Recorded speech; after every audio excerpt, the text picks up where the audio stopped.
Emergency services in the United States have rescued thousands of people from flooded parts of Florida after Hurricane Milton crashed through the state yesterday, killing at least 16 people. Take a look at these pictures. This is a Coast Guard air crew rescuing a man clinging to a water cooler to float in the Gulf of Mexico, around 30 miles off the Florida coast. An incredible rescue there and a very lucky escape for that individual.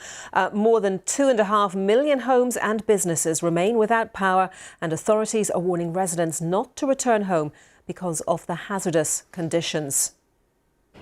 A rescue at dawn for hundreds who fled for safety to neighbours upstairs. Now there is relief for a community inundated by floodwater and fear. Did you lose your shoes? Yes, all my shoes were inside of there. In the block next door, a return for those in the eye of the storm. We watched this fall, we opened our windows because we heard it start cracking. Zane tells me there were no evacuation orders for these homes. Instead, they watched the waters surge, helpless. Stuff from my dead grandmother. All gone. Zane and flatmate Dania couldn't afford Florida's rising storm insurance prices.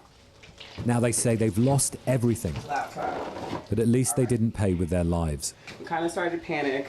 We started getting like flippers and stuff to figure out how we were gonna swim out of here. As the floodwaters arrived, they were trapped inside. I was like, worst comes to worst, we have to leave this house. We can't stay in the house, but at the same time, we can't see anything. There's a canal right behind us here. There's gators in that water. So there's a big fence, hole in the fence. So I was like, first thing I'm thinking, like, we're gonna be eaten by alligators. They told me when I was in elementary and middle school that Florida would be underwater in 10 to 15 years, and I think that's what's happening. Just Mother Nature fighting back.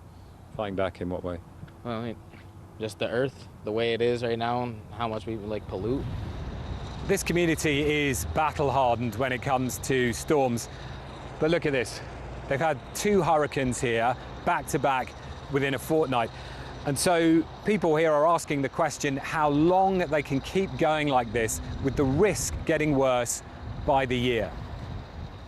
Scientists believe hurricanes are being supercharged by warming oceans, with the latest 2 in Florida hurtling in from a hotter than usual Gulf of Mexico. And communities here continue to face the fallout.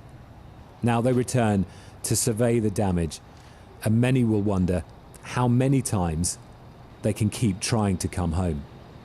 Tom Bateman, BBC News, Clearwater, Florida.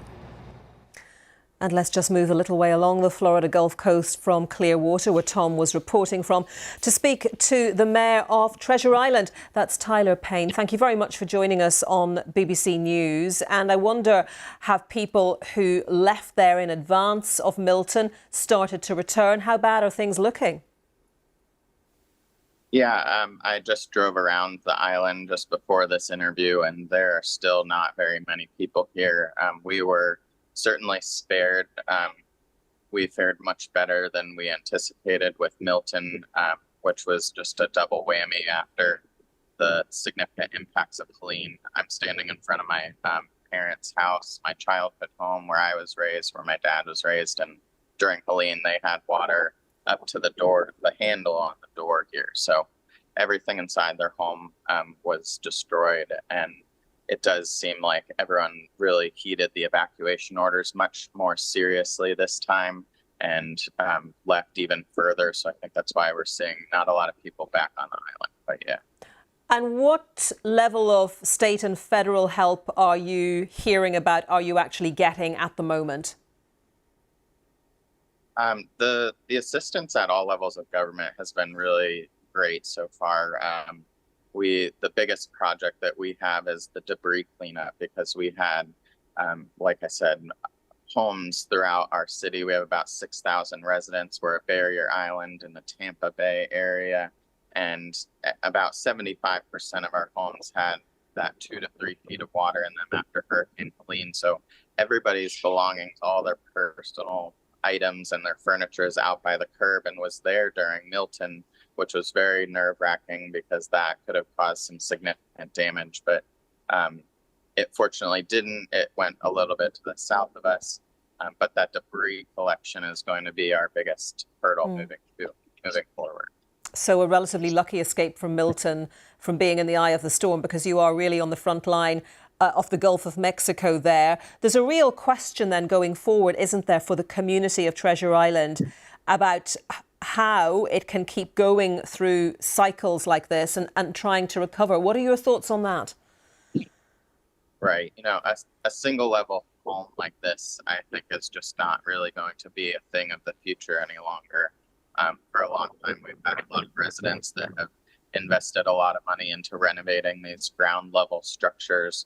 And as we're seeing more storms like this, there are federal guidelines for that FEMA puts in place when your home is damaged like this, or when you're doing a big renovation. If you're spending more than 50% of the value of your structure, you have to elevate your home and have no living space on the first floor. So I think a storm like this is going to cause a lot of those single level homes to be elevated or knocked down and elevated to a safer structure, which that's really the best way forward for island communities like ours, is to build stronger infrastructure and stronger structures that can withstand storms like this. Really interesting to hear your thoughts on that. Thank you very much for your time. Good luck with the recovery efforts. That's Tyler Payne, the mayor of Treasure Island on the Florida Gulf Coast.